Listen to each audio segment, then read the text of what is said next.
accreditation means to our college and to your departments. Just a word to the wise, we are recording these sessions, so please keep your voices down to a minimum and wait until questions are asked. Also on the other campuses, please be aware you are also being recorded, so anything that you have to share, if you don't want everyone else to hear, please keep your voice down to a minimum. Once we get done with this session, it is being recorded, so it will be placed up on our Blackboard site, that is HR/professional development. Look for the professional development tab on the left-hand side, scroll down about 2/3 of the way, and it says 2014 Professional Development Series. So if there's anybody that wanted to come today and couldn't make it, let them know it's there and it's available. Now I'm going to hand it over to Stormy. She's got a great presentation, and thank y'all for coming. Thank you. I'm Stormy Massatelli, Coordinator of Institutional Research, and I wanted to share with you a little bit about SAC-COC and kind of what the whole reaffirmation process looks like and what you can expect in the coming months and coming years. So I have a little quote up here to kind of get us in the right mindset. It says, "Growth is never by mere chance, it is the result of forces working together." And I think that's perfect when we talk about accreditation because it really is a chance for us to look at our internal policies and procedures and make sure that we are doing it in the best possible way for our students. And it gives us a chance to continue looking at better ways and improving and making sure that we're growing with our student body. So today we'll talk about, I'll give you an overview of what SAC-COC means, talk a little bit about our QEP and an update on where we are in that process. And we do have a couple members of our core team here, so they can jump in if they want to as well. Frequently cited standards, and with this it's more of a focus on some of the reasons that institutions are cited for different standards, and then some tips to kind of make sure that we don't get cited for those. The reaffirmation timeline is going to be talking about what you can expect in the next few months, and this year and next year as well. And then some takeaways, things I want you to keep in your mind when you move here. So accreditation, one of the biggest myths is that it is an outside governmental body that tells us what we have to do. SAC-COC is actually made up of all of the membership. So we are SACs, and Sandhills is SACs, UNC is SACs. So it's made up of representatives of the different institutions that are a part of it. And they create the standards, and they're also the ones that enforce the standards. So I'm going to talk a little bit about committees that look at standards and find institutions in compliance or out of compliance. And those are people from other schools that work just like we do.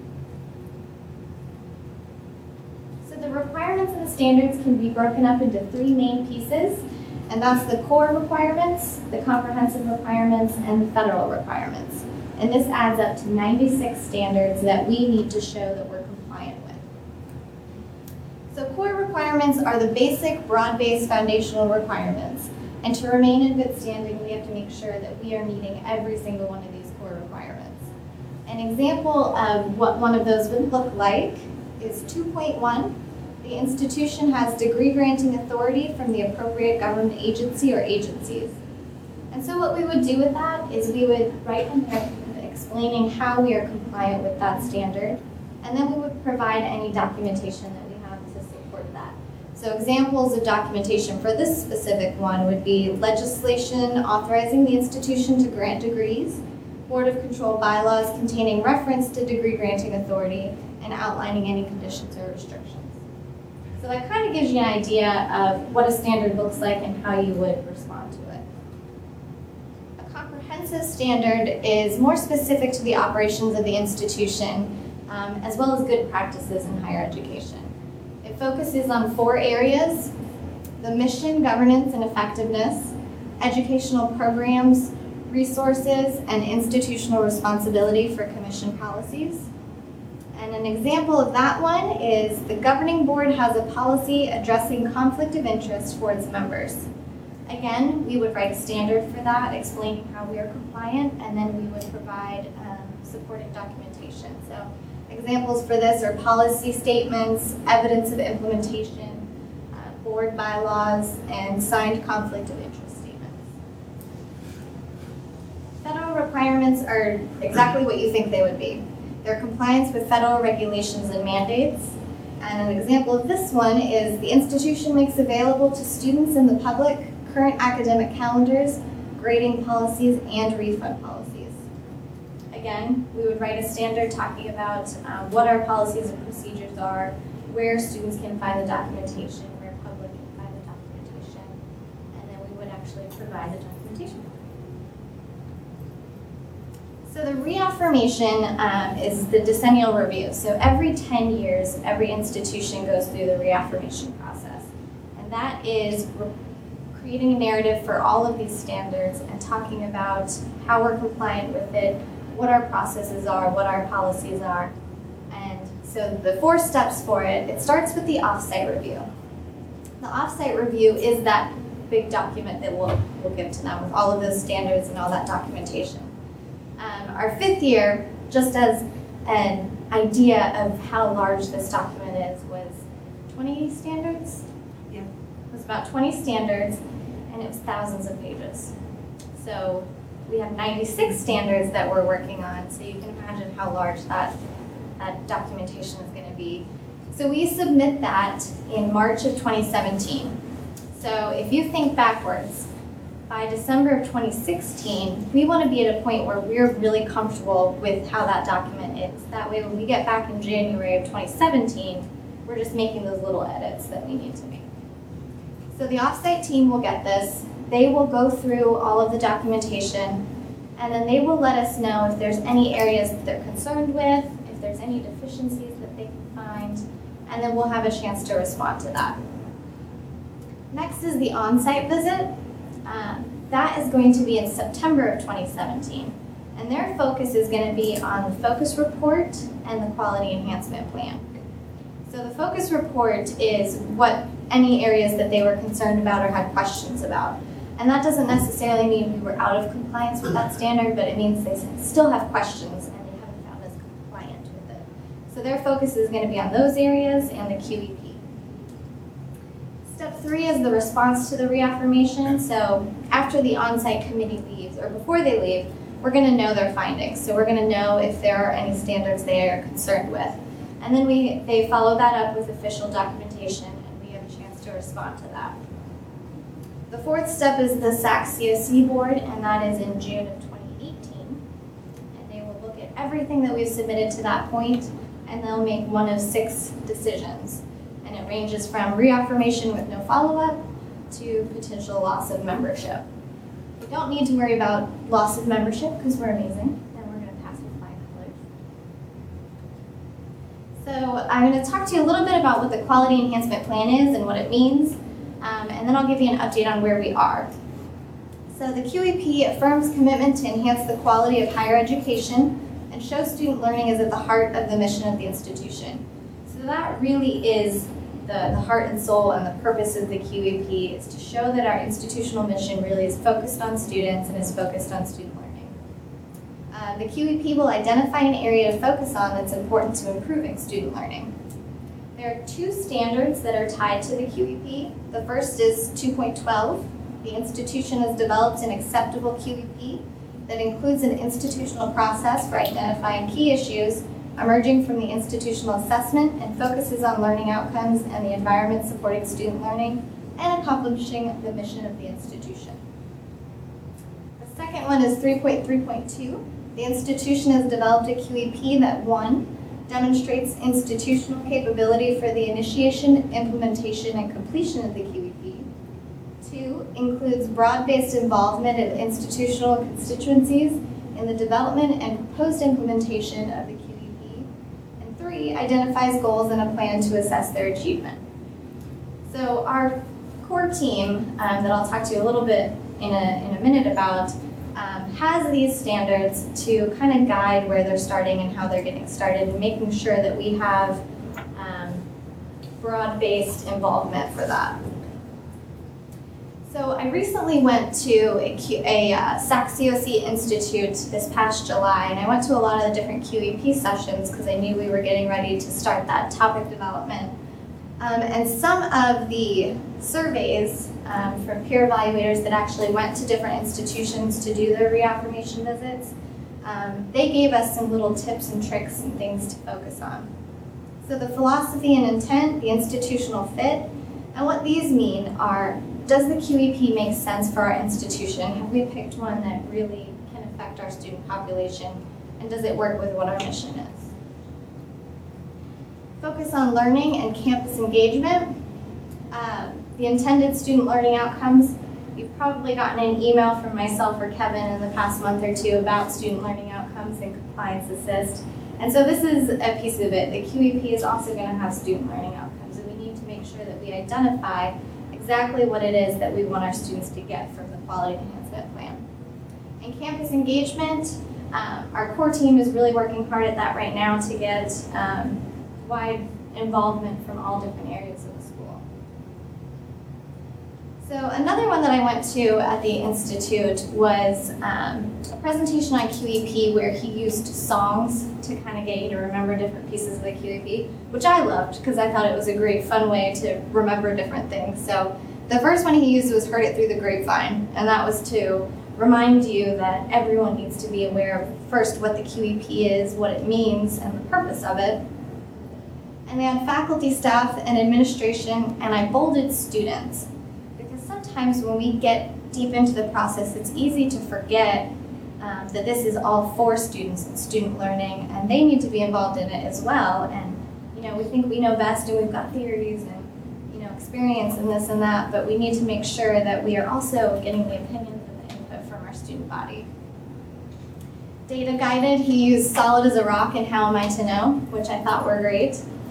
We need to show that our QEP topic is chosen by data, and then also we're assessing it as it goes along. So how am I to know? How do we know if what we're doing makes a difference? We have to be tracking it from the beginning all the way through it so that we can show the improvements as they go. Detailed, look at me, and approach, can't always get what you want. They gave us the idea to approach an application or dissertation proposal. So that level of detail has to go into the planning for the QEP. And then you can't always get what you want. There may be 10 really fantastic ideas, but we have to choose one. So we can save it, we can still use them. We can do it just not as a QEP, or we can save them for our next QEP. Different problems that were found with QEP when the on-site visit came was an unclear focus. It's got this great idea, but we really narrowed it down, and do you know exactly what it is that you're trying to accomplish?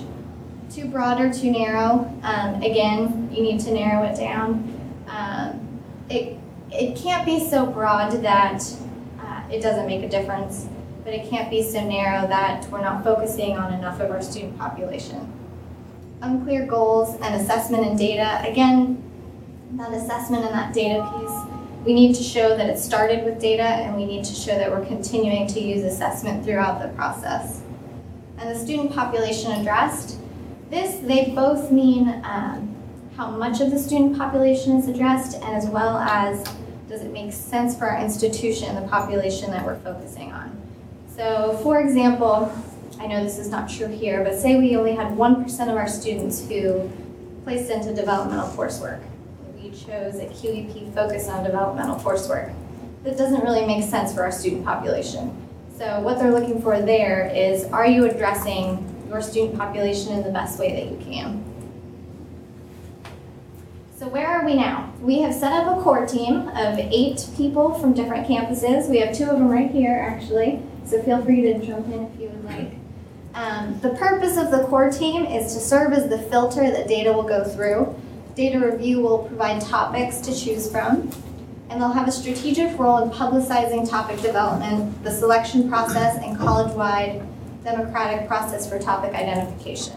So they've already got some really great ideas to get this started, and you may have already seen a couple of the Tease campaign pieces. There is a screensaver that all of you might be noticing on your computer. There's an intranet announcement that went out. There are posters throughout campus, and there will, I think, be more. If you haven't seen one, feel free to come by. We have it on our doors. And then they potentially will have t-shirts the core team members will wear, and then there will be a faculty and staff dessert reception, so who doesn't want The official launch will be on Activity Day, so October 15th, 16th, or 21st, depending on the campus. This is when the website will officially launch, and a survey will go out to both faculty, staff, and students.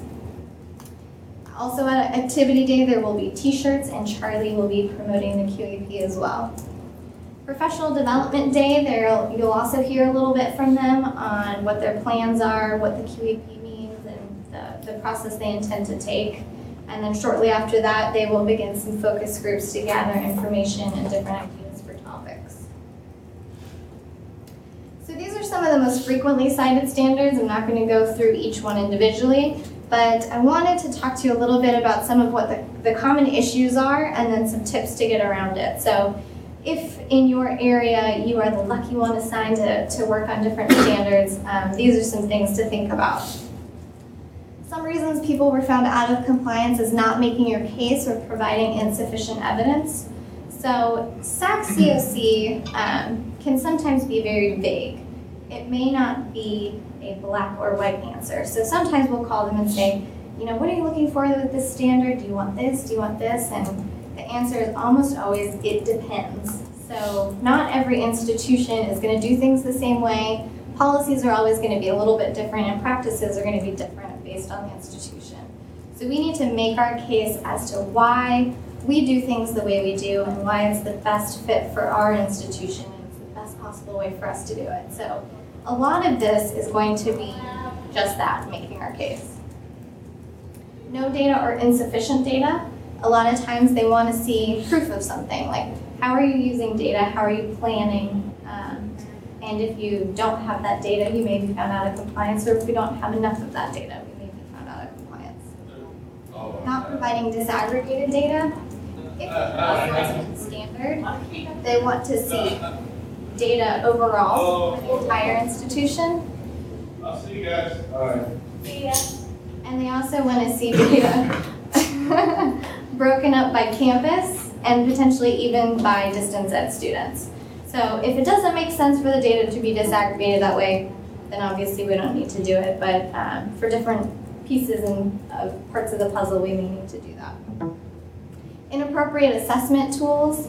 Sometimes we may create an assessment that we think is assessing what we're looking for, but after we get the results back, we realize it didn't actually assess what we thought it was assessing. So sometimes that is a piece of it. Limited, immature, or what they call garbage data. They say garbage in, garbage out. So we need to make sure that the data that we're putting in makes sense. That way when we pull it back out, we can actually do something with it and use it. So tips they had, data quality over quantity. So if we have an assessment or we pull data and we see that this absolutely does not make sense, we need to scratch it and start anew. They would rather see that we did that and came back and with a proper assessment tool and data that made sense than to give them a bunch of data that doesn't really tell anything. Make your case, like I talked about a little bit before, and then provide explanatory narratives. One piece that I thought was interesting that they said about this, say you include a chart with your standard to talk about, show them that we grew from here to here. Well, we need to make sure that we actually explain that and put that in the narrative, and we don't assume that they're seeing the same thing we're seeing from a chart or from data that we've pulled. So we actually need to say, as you can see in this chart, da-da-da-da-da. So our philosophy that we're taking is if we plan, you don't have to panic, and this whole process is going to be easy. So we have already started to plan, and we have created a leadership team.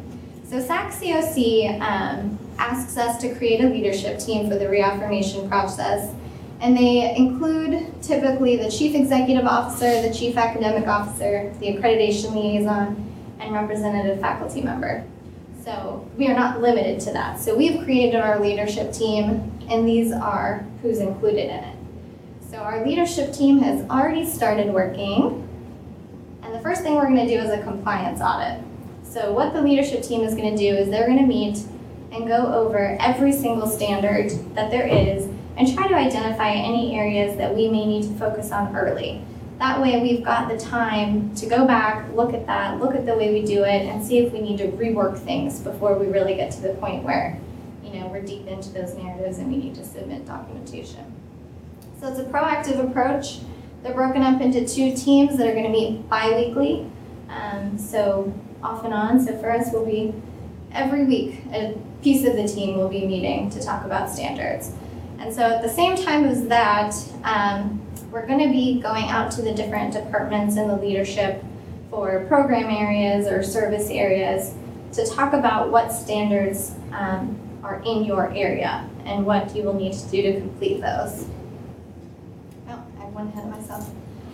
We have a Google tracking doc that's going to change color as you go, and it looks like this. So we have a President's Council person who's assigned to each standard, and then you'll see here there's a designated author. So each PC member is going to designate who the author will be for each standard. So it may be one of you. If you are the author of it, don't panic. That does not mean you are solely responsible for completing that standard by yourself. It just means that you're going to be the point person, person to contact and kind of, facilitate the process of getting that completed. So over here, you'll see that each narrative is in red. As we progress through it, it's going to go from red to orange to yellow to light green to dark green. And when every single standard gets to dark green, that means we are ready to submit and we are comfortable and confident in our standards. Actually, I'm going to pull up the Google Doc now. I'm going to give you kind of an idea of what it will look like. So we have pulled every single standard and kind of broken it down. So you'll see the whole standard is up here. This one is for student support services. You'll have the CC mission and goals. And then it's broken up. Sometimes these standards have comma this, or and we have to address every single piece of that. And so we thought a good way to not miss any of those pieces is to actually break it up into different questions. So that one standard is broken up into several questions that you'll answer. So you'll answer, respond here, and then you can list any information or documentation that you want to have, and you can also upload that. So if you scroll down on it, you can see that one standard we have broken up into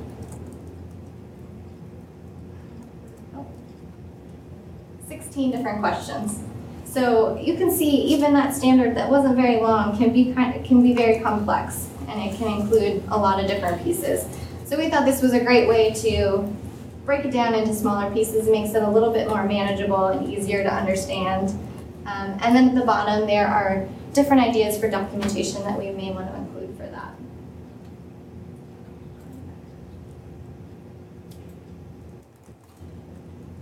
Here is kind of what our timeline looks at. I didn't include every single little piece because you probably aren't interested in that, but these are kind of the big pieces for this year and next year. We've already named the leadership team. A review of college policies and procedure has already started, and it will continue, and hopefully we will have the initial review of that done by December. The QEP core team launches topic selection. They've started that process, and I kind of give you an update on where that's going. Review all principles and identify deficiencies. That's what I mentioned with the leadership team. QEP core team conducts data review and focus groups. And then this is a piece to look at. So the first draft of the narratives, which is that Google Doc that I just showed you, is actually going to be due this April. So we are going to be setting up those meetings shortly to come out and talk about the standards. We'll be contacting whoever needed as the author, and then if you're the author, you can feel free to invite any other people that you think should be involved in that conversation as well. And the second draft of the narratives is going to be September. So you can see that we're starting early. We're going to start with drafts. That way we have plenty of time to keep building and editing and check things as we go along. So writing the compliance report, you can probably tell from now that it can't be written by one person. So we have to work together as an institution. Different subject matter experts need to come together because not one person has the expertise to write on every one of these standards and still find us in compliance. So this is absolutely a all of Central Carolina Community College project. Every element of every standard needs to be addressed. It's kind of why the purpose of that Google Doc, Linda actually had that wonderful idea for the Google Doc. So addressing each element is in there. evidence, say what you do and do what you say and prove it. So for our policies and procedures, we need to make sure that everywhere that policy is or everywhere that procedure is written, that the verbiage is the same and that they say the same thing. So the student handbook, the website, any handouts that are given, things like that. Analysis, don't just provide data, show how it's being used.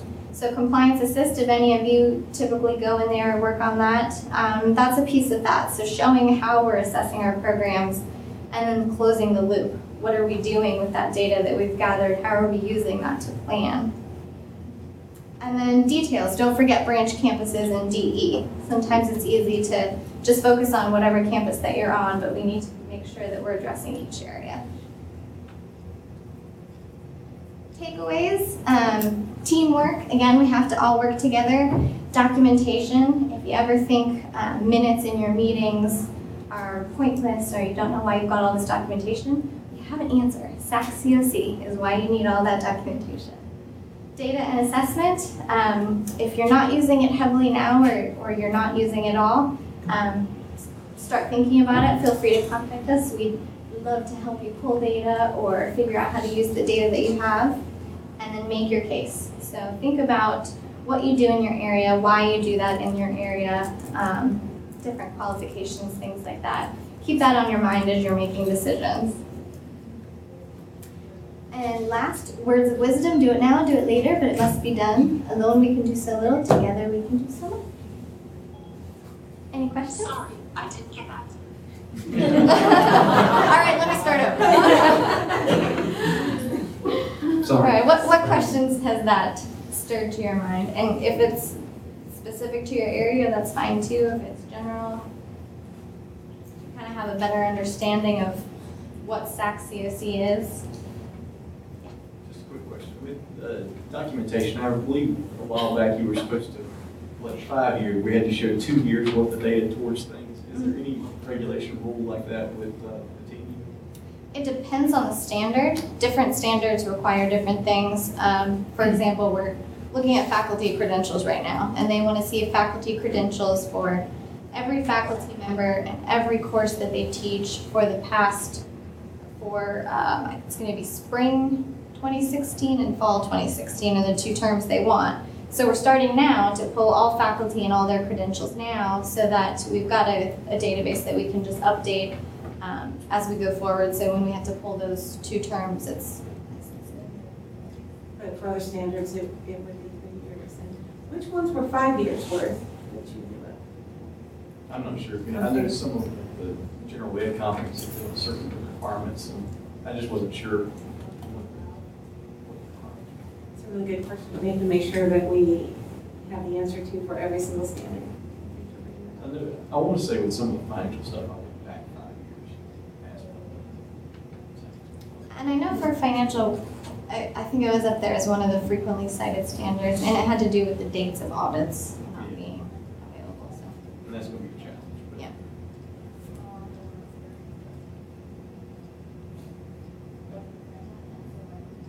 Everybody feels like an expert now? Everybody's excited about this process and how it's going to help us to improve student learning. And I hope it's a little bit less daunting now that you see that, we've got things planned out and we're not just going to hand you the standard and ask you to run. we like to say that SAC-COC is our partner in quality because really they really make you examine everything that you're doing, figure out why you do it that way, and are you doing it the way you want to, or are you doing it the best way that you can. So during the 5th year, we literally found hundreds of things that we weren't doing the way we said we were going to do them, or that we weren't doing quite up to snuff. And so, in bringing them up to snuff, it helped us increase the quality of the education that we deliver to our students. So we are great fans of SAC-COC. Dr. Martin's not here. Did you hear that? My very first day here, he said, I need you to remember one thing. SACS is a necessary evil. And Linda goes, no! Right. Don't tell her that. And I agree with Linda. I really do think that it's an opportunity for us to improve and see what we do well and see what we might want to change. More questions? Well, thank you for coming, and I will possibly be seeing some